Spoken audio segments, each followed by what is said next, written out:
J'attire l'attention du sous-préfet de Yaoundé 4 et d'autres sous-préfets. Vous savez, le ministre de l'AT a demandé de fermer les églises illégales. Dans le cas de Yaoundé 4, le sous-préfet lui-même a fait une descente et tout s'est bien passé. Ouais. Mais un sous-préfet, ça ne descend pas tous les jours, ça envoie les collaborateurs. J'attire son attention sur certaines pratiques de ses collaborateurs lorsqu'ils descendent. Ce n'est pas toujours ce qu'on leur a demandé de faire qu'ils vont faire là-bas. Parce qu'il ne faut pas qu'une action qui doit être noble perde de sa noblesse. Les gens descendent, ils vont faire des camerouniaiseries. Ils te trouvent là, ils créent un motif. Ça devient comme les faux agents des impôts faisaient avant, là, ou les petits agents. On se comprend. On va là-bas pour arnaquer. Parce que j'ai eu un pasteur qui s'est plaint. Qu'est-ce qu'on dit? Regardez la voiture du pasteur. C'est-à-dire, les gars viennent, ce n'est pas les papiers qui les intéressent et autres, la voiture du pasteur. La voiture du pasteur, quoi, y et voilà, elle, c'est une voiture luxueuse. Donc, de toutes les façons, on va fermer. Parce qu'il a une voiture luxueuse. Oui, et puis le pasteur viendra négocier. Non, vraiment, il ne faut pas galvauder, n'est-ce pas, l'idée ingénieuse du Minat. Il ne faut pas la galvauder.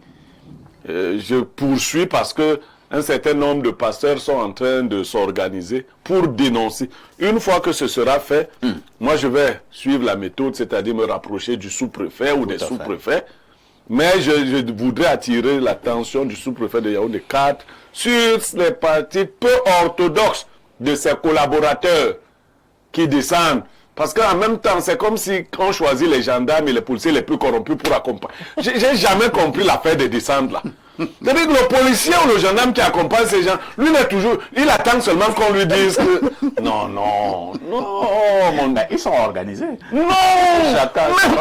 Même dans l'affaire de la pose des... Comment on appelle les trucs qui bloquent les voitures là. Les sabots. Les sabots. Il y a toujours un mauvais policier qui est là. C'est lui qui te dit viens d'abord.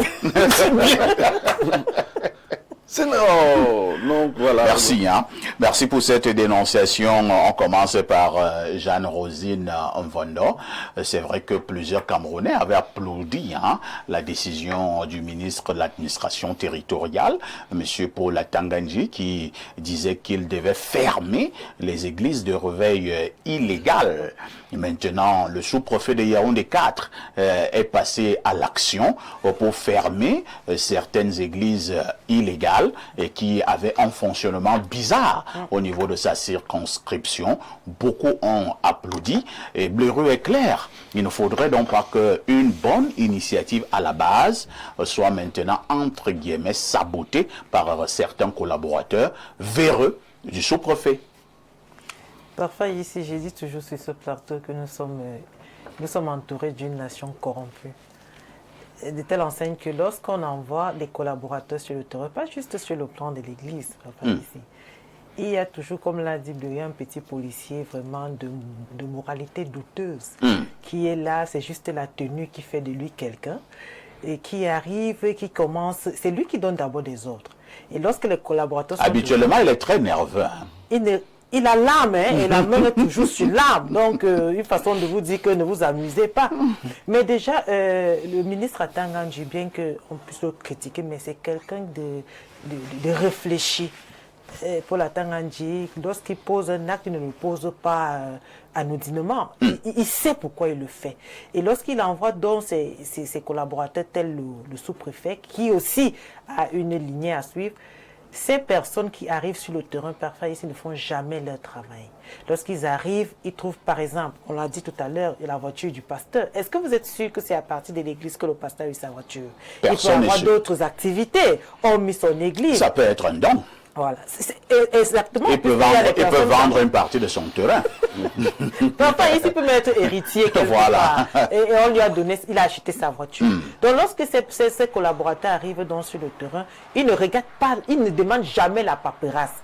Dès qu'ils arrivent, ils disent, on fait comment? Oui, on fait comment? Et là, le policier te tire à côté. Le policier te regarde d'abord. Et quand il te regarde, c'est pour que tu dises que non, grand frère, allons de côté, je vous donne. Allons causer. causons un peu. Et lorsque un collaborateur tel rentre chez lui avec un agent qui n'a même pas travaillé, parfois ici, il regarde sa famille comment? Il se dit qu'il fait comment? Il ne sait rien. Donc moi, je me dis toujours qu'il faudrait que lorsqu'on envoie ces collaborateurs sur le terrain, qu'il y ait de même déjà une note de mission. Cette note de mission qui prouve que oui, vous êtes là pour votre travail. Et dans la note de mission, il y a les sous-signés qui sont là. On dit peut-être bon, l'agrément d'ouverture, l'agrément de création, on voudrait voir tout cela, le récépissé, qu'est-ce qui prouve que vous devez être en activité. Donc tous ces papiers-là, ces documents-là sont à demander. Mais comme nous nous connaissons au Cameroun, lorsqu'on arrive, la paperasse vraiment c'est pour l'administration. Mais là, sur le terrain, il faudrait qu'on... Non, il y a certains policiers te disent, grand frère, est-ce qu'on mange les papiers? Ça fait ici. On ne va pas dénigrer les policiers. Voilà pourquoi je dis certains. Il y a certains policiers, même quand je vais prendre un peu le cas lorsque vous êtes en circulation. Un policier vous interpelle, vous vous arrêtez. Moi, j'ai l'habitude, dès qu'il m'interpelle, je ne ris pas avec toi. Je sais que tu m'interpelles pour mon document. Et lorsque je sors mon dossier, je te remets, je ne te regarde même pas. Tout ce qui m'intéresse, c'est votre nom. Donc, là, quand tu affiches d'abord cette attitude, il comprend déjà que tu es en règle. Non, je ne ris pas avec lui. Donc, dès que je dépose, il regarde, il dit, la mère, on fait comment? Je vois même les emblèmes là. Après tu demandes comment? J'ai demandé à une que votre travail c'est quoi? Votre travail c'est de regarder. Toi, c'est Rosine. Ouais. Nous-mêmes on donne aussi une bière au gars. Pourquoi? Non, mais il est sous le soleil. Ah bon? Non, mais je suis sous le soleil. C'est pas parce que nous-mêmes ici à Info TV, c'est pas facile, hein? Donc, je souhaiterais que lorsque le ministre Atangandji envoie ses collaborateurs sur le terrain, que ces personnes puissent faire leur travail. Très bien. On passe la parole à Amadou Djika. Vous êtes d'ailleurs habitué des tronçons depuis de très longues années, mais sauf simplement que la dénonciation de ce matin a beaucoup plus trait à les églises, à certaines églises de réveil, parce que le sous-préfet de Yaoundé 4 avait pensé qu'il fallait passer à la vitesse supérieure en fermant certaines églises de réveil qui ne respectent pas la réglementation. Maintenant, certains collaborateurs de ce même sous-préfet qui vont donc sur le terrain pour justement mettre en pratique cette décision brillent par des comportements bizarres et font plutôt dans l'arnaque. Est-ce que c'est sérieux, Amadou? Pas du tout. Encore quand vous parlez des églises, c'est les gens dédiés. Nous pensons que les mosquées et les églises doivent être sacrées. Nous ne pourrons pas être, n'est-ce pas, profanés n'importe comment. S'il y en a des anomalies et que le ministère décide maintenant de prendre des dispositions, soit fermeture ou... Mais la fermeture ou autre ne pourront se faire qu'après vérification. Donc je pense, comme a dit madame, si le sous-préfet ou les autorités compétentes descendent sur le terrain, c'est d'abord aller vérifier. Est-ce qu'ils sont dans l'ordre et de l'art? Oui. Sinon, quelles sont les anomalies? On les prélève et puis on va rendre compte. C'est après que la décision va tomber. Moi, je pense que c'est comme ça que ça devait se faire. Les églises, je répète, les mosquées sont sacrées. Ils représentent le symbole de l'adoration de Dieu sur terre. Merci. En face de vous, François Touk, si vous êtes donc un mauvais agent d'une sous-préfecture et qui est allé vérifier si les églises sont en règle, ça ne concerne pas seulement les églises de réveil, si les églises sont en règle, et maintenant tu tombes sur une église qui est en règle, et toi tu commences à mettre sur pied ce genre de pratique. Est-ce que Dieu ne peut pas te foudroyer? Merci. Je vais poser la question parce que c'est même un problème qui me tient à cœur. Lequel? Le problème des églises là. Et pourquoi? Il faudrait donc orienter les églises éveillées ou réveillées ou endormies. Qu'est-ce qu'il fait quoi? Trouve les jouissances, on arrête, on parle à Dieu avec la force, avec les tam-tams, à la longueur de la nuit, ou toi au quartier tu ne peux pas dormir, tu n'as pas droit. Vous avez un problème. Oui, oui. Tu n'as pas la dénonciation là. Ta femme. Mais non, il faudrait qu'on oriente ça. Il est vrai que de l'autre côté, nous sommes des serpents à sonnette. quand on vous envoie pour faire X, vous le transformez à votre état propre, pour vos propres intérêts. Il y a ça aussi. C'est là où il faut orienter. Mais ces églises-là, je connais la mission catholique, protestante, musulmane. À l'époque, il y avait les témoins de Jéhovah. Les 1000 sont morts. Les 1000 autres là maintenant, il faut vraiment bien les orienter, bien les suivre. Non, les autres là, toi tu ne les connais pas. Il n'est pas né avec ça. Je l'ai subi. Ouais. T'as bien dit que la Je l'ai subi. Vous avez un problème particulier contre les églises de réveil, hein? Je l'ai subi. Vous êtes victime? Ouais. En aller-retour. Donc pour vous, si on pouvait me fermer toutes ces églises de réveil là, ça vous arrangerait? Alors, il faut appliquer la réglementation. Qu'est-ce que les textes de droit disent? Relever leurs défaillances, leurs manquements avant d'arriver à la fermeture. Parce qu'on a... C'est une seule dent qui fait pourrir et sentir mal la bouche. Ce n'est pas toutes les dents. On peut compter par midi alliés. Enfin, 7 jours de la semaine, personne ne peut être parfait les 7 jours. S'il y a lundi, mardi, on prend celui en considération. Les 5 autres, on sacrifie. Merci, hein, François Touk, pour votre réaction. Vous n'êtes pas très loin de Douk. On a un Alain Douk ici. Hein. Vous êtes François Touk. On passe la parole à Pierre Blériot. Pierre Blériot, votre réaction en pareille circonstance, ce que devrait faire le sous-préfet de Yaoundé 4, parce que c'est lui et qui nous intéresse prioritairement ce matin. Non, il faudrait qu'il rappelle à l'ordre ses collaborateurs, qu'ils sachent qu'il y a un œil qui est posé sur eux. Et puis quelqu'un l'a dit, quoi qu'on dise, c'est quand même des lieux de prière. Il ne faut pas aller les profaner, il ne faut pas aller là-bas comme si on allait au marché, non. Quand on arrive quand même là-bas, c'est pas parce que même si vous avez un ordre de mission, traitez ces personnes avec toute la dignité à laquelle ils ont droit, ou elles ont droit, ces personnes. Vous arrivez, vous trouvez un pasteur, vous lui non, parce que vous avez un ordre. Non, ça ne se passe pas comme ça. Un État civilisé ne fait pas les choses comme ça. Je crois que quand lui-même il est descendu, c'est pas comme ça que ça se faisait. Mais vous savez, quelqu'un a dit, nous sommes des serpents à sonnette. Une fois que l'autorité elle-même n'est plus là, les gens changent la nature du travail. Il faut maintenant que le travail rapporte de l'argent. C'est-à-dire, on va créer des choses de toutes les façons. On ferme d'abord, tu viens à la sous-préfecture, comme si c'était des voitures qu'on sabotait. Non. Quand vous le faites, si vous le faites en violation de la loi, vous imaginez le mal que vous faites à ces chrétiens-là. Quoi qu'on dise, certaines de ces églises apportent aussi du bien aux familles. Tout à fait. Il y a des gens qui, aujourd'hui, n'ont d'équilibre de vie que parce qu'ils vont à l'église. Chacun sait sur quoi il compte. Moi, je ne peux... La Bible le dit. Vous qui êtes forts, ne vous moquez pas de ceux qui sont faibles. Il y en a qui ont besoin des béquilles pour marcher. Qui ont besoin d'aller prier, d'aller même dormir à l'église parce qu'à la maison, on le pourchasse. Il y a les esprits qui le pourchassent dans la chambre, au salon, sur la toiture. C'est vrai que là-bas qu'ils trouvent... C'est vrai ça.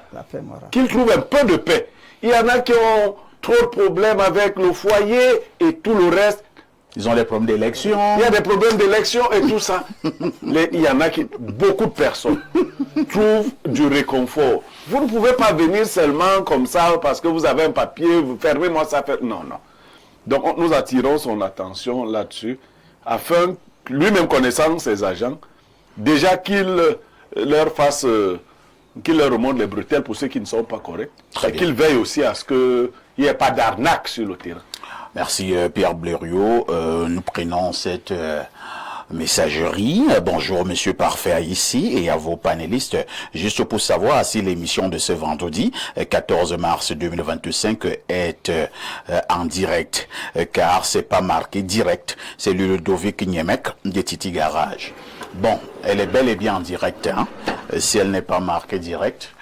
Mais si on a lu son message, c'est qu'elle est en direct. Voilà, c'est la preuve de ce qu'elle est en direct. Maintenant, soit nous avons un problème avec votre poste téléviseur, ou alors on va voir ça avec notre réalisateur. Mais l'émission est en direct, vraiment. Autre message, bonjour parfait, bonne émission. J'ai une préoccupation. Pourquoi les fidèles musulmans bloquent la voie publique sans autorisation lors des prières et que le ministre interdise ce comportement? C'est Mirabeau depuis Douala qui envoie le message. Certains musulmans m'avaient menacé. On avait parlé de cette affaire il y a plus d'1 an. C'est aussi un phénomène au Cameroun. C'est dit certaines voies publiques, surtout les vendredis. Vous empruntez une voie, vous trouvez que c'est bloqué. Oui. Vous donnez, il y a quoi? On dit que non. Il y a prière. Il y a prière. Oh là là, il y a prière. Bon, si toi tu pries, moi je ne dois donc plus passer. Effectivement, on voit même sur la voie de Mousso. Ils le font. La vérité, c'est que chaque fois que vous voulez parler des musulmans, il faut prendre des pincettes. Ah bon? Oui, oui, c'est... Heureusement, un imam est ici. Voilà, des pincettes. Il Parce pourra que, nous expliquer. Eux ne sont pas aussi doux que les chrétiens. Ah bon? Ils laissent pas... C'est un peu difficile. Donc, je crois que le président aussi sait comment il gère avec eux. Non, mais à la vérité, il faudrait qu'on s'organise. Les lieux de culte sont sacrés, mais la route ne fait pas partie des lieux de culte. Quelquefois, c'est embêtant, hein, je ne vais pas vous mentir. Les vendredis, quelquefois, la ville de Yaoundé... Non, Yaoundé même, c'est bien. Il faut arriver à Garoua. Oui, oui. À Garoua, le vendredi, entre 13h et 14h... C'est compliqué. Non, c'est très compliqué. Bonjour, Perfecto. Bléreux, tu as un message bizarre ici. Hein. Je ne sais pas pourquoi le message était destiné, bon, mais nous allons le je lire. suis déjà habitué. D'accord. Je ne sais pas si ce message est doux, ou alors il est violent, s'il est osé, ou alors il est taquin. Bonjour, Perfecto, et à tout le panel. S'il vous plaît, je voudrais avoir l'avis de Blériot sur la pratique du cunnilingus et la fellation qui est en vogue aujourd'hui. Est-ce une bonne ou mauvaise chose? Ou alors participe-t-elle simplement des pratiques sexuelles comme toutes les autres sans conséquence sur les plans spirituels et physiques? C'est Martin depuis Biyamassi. Nous allons lancer avec l'accord du modérateur 3.0 une journée sexualité. Mais pour le dire, la sexualité demande une certaine hygiène. Faut pas, vraiment, ça demande une certaine hygiène. On ne fait pas ça avec tout le monde. Parce que, bon, moi je suis de la secte des calvistes. Ah bon? Mais ça veut dire quoi? Les gens qui vont à la cave. Incroyable. Donc, mais on fait pas, il faut une certaine hygiène. Voilà. Alors, allons au plus 880. Hein. Blériot, il s'agit du Bangladesh. Oh, oui, oui. Que dit du téléspectateur, que dit le téléspectateur du Bangladesh? Alors, on me posait une question, hein. Une fois, je pense, si ce n'était pas la CRTV, c'était dans une autre chaîne, on demandait les habitants du Bangladesh, comment on les appelle. J'ai suivi des réponses. Hein. Ouais. Et comment est-ce qu'on les appelle? Donne d'abord quand même une réponse. Moi, je ne connais pas. Bangalais. Hein? Bangalais. On les appelle comment? L'imam dit que Est-ce que je lui dis? C'est l'appellation. Non, cher imam a dit on les appelle Banga quoi? Les habitants du Bangladesh, comment on les appelle? François Touk. Les Bangals. Je saurais répondre à cette question parce que le Bangladesh n'est pas familier avec le Cameroun ni avec le Bantou. Donc je ne sais pas les origines pour pouvoir répondre. Bon, tu peux quand même dire les Bangalois. À partir des D, on fait AI. Ah ouais, c'est cela. Bangladesh. Bon, ce n'est pas ce que vous pensiez à la maison. Les habitants du Bangladesh, ce sont les Bangalais. C'est les Bangalais, mais les Bangladais aussi, les deux noms se disent. Les Bangalais. Ce n'est pas ce que vous êtes en train de dire à la maison. Alors, l'habitant du Bangladesh écrit ceci. Bonjour Perfecto, je vous passe mes salutations les plus respectueuses, ainsi qu'à tous les autres panélistes. Hein. En parlant de bloquer les routes, il faut aussi parler des deuils, des funérailles. Oui, c'est vrai. Il y a aussi ce phénomène-là. Il dit que vous avez deuil dans un quartier. On bloque une route C'est un parce qu'il y a veillé, il y a... Non, vraiment... Bon, oui, tu as deuil, vous avez mal. Mais est-ce que parce que toi, tu as deuil là, quelqu'un ne doit plus vaquer à ses occupations? Et la route est bloquée, ça vous fait contourner toute la ville. Vous savez, quand vous vivez à Yaoundé, non, il faut aller à Douala. Vous pouvez arriver là avec quelqu'un qui est au coma. Voilà. 30 minutes pour arriver à l'hôpital. Non, à Douala, c'est tous les jours. Vous avez quelqu'un, Vous parlez de dans la voiture, Non, à qui est Douala. très malade, et il est presque au coma, vous êtes en train d'aller en petite vitesse à l'hôpital, et vous trouvez qu'on a bloqué la route parce qu'il y a un veillé. Bon, vous parlez de veillée. À Douala, les gens décident de boire sur la chaussée. À partir de 19h, ils mettent les tables sur la chaussée. C'est là qu'ils boivent. C'est le meeting. Ouais. Voilà. Et si tu veux passer, un jeune te dit, va par le bas là-bas. Ici, c'est terminé. Tu as appelé meeting. Quelqu'un dit ici, les habitants du Bangladesh s'appellent les Bangladeshis. Il y a aussi ce nom. Les Bangladeshis. Ouais. Mais moi, je préfère les Bangalais. Alors, un autre message. Bon, les gens sont en train de nous donner beaucoup. Oh, espace mini. C'est tout le monde qui donne dans les réponses ici. Il y en a qui sont cultivés. Hein? L'autre me dit, ce sont les Bangladeshis. Ah, ça, c'est formidable. Alors, on va prendre deux derniers messages. Hein. Allons au plus 33, c'est la France. Bonjour, Monsieur Parfait, ici. S'il vous plaît, vous pouvez demander à Madame Rosine où en est-elle avec le projet de nettoyer les ordures de la ville de Yaoundé. Je vais participer à ces nettoyages. Je viens de la France et je suis un jeune de Biémassi. J'ai constaté qu'il y a des ordures partout dans Yaoundé. C'est Armani, le jeune Bassa Choco du centre de la France en ce moment au Cameroun. Merci. Rosine, vous pouvez donner une réponse? Bien évidemment. Nous avons commencé cela lorsque c'était la journée des 8 mai en novembre. Nous avons commencé du côté de Koningui. Nous avons nettoyé à la boue. Comment les gens peuvent vous assister? Parce que moi aussi, j'ai des gens qui aimeraient assister. Hein. Donc, on pourra se faire contacter en offre. Ouais, bon, peut-être appelez-moi en offre et je vais vous mettre en contact avec Rosine pour voir ce que vous pouvez faire pour accompagner Rosine, pour enlever les ordures. Je vous dis que c'est un scandale. Non, c'est grave, parfois. Je suis passé du la côté ville, la ville pue. Je suis passé du côté de Nkolfoulou, c'est grave parfois ici. Mais chose curieuse, c'est que la décharge d'Isaac est juste à côté, mais les ordures envahissent Yaoundé. Donc, si ces personnes de bon cœur pourraient aussi m'assister à pouvoir émettre ce travail. Bonjour, parfait. L'espace est vraiment miné. L'initiative est bonne, mais que cela se passe dans une coalition saine. Puisse le sous-préfet prendre à main sa mission. C'est Patrick Marcel depuis Douala. Et c'est avec ce bon message que nous mettons un terme à cette première lecture de message. Je voudrais contribuer par rapport à l'insalubrité là. Ah oui? Pourquoi être seulement concentré en Kolfoulou? Là, on va déverser les ordures. Là, on va déverser les ordures. Nous pouvions localiser un lieu, faire même un trou, peut-être d'une profondeur de 10 mètres ou de 20 mètres, 50 mètres. Nous avions des engins. Dès que c'est plein, on rampe, on va ailleurs. Alors, pourquoi seulement en Kolfoulou? Est-ce qu'il y a un problème avec un Kolfoulou? Mais Kolfoulou est saturé. Pour traverser... Voilà pourquoi on enlève les ordures, parce qu'un Kolfoulou est saturé? Non, ça fait partie des problèmes. Est-ce que l'entreprise même qui est chargée du nettoyage, est-ce que les fonds qui sont prélevés dans les revenus pour reverser là-bas, est-ce qu'il y a tout ça? Mais quand il faut voir que tu pars de Hala pour traverser toute la ville, au lieu de prendre ici, aller créer une varie après un bancomo. Bon, là, c'est un autre débat. Nous n'en sommes pas encore là. Nous sommes encore au niveau qu'enlevons d'abord les ordures. Là, c'est un autre débat. Et mettre où avaler? Une touche pour s'impose.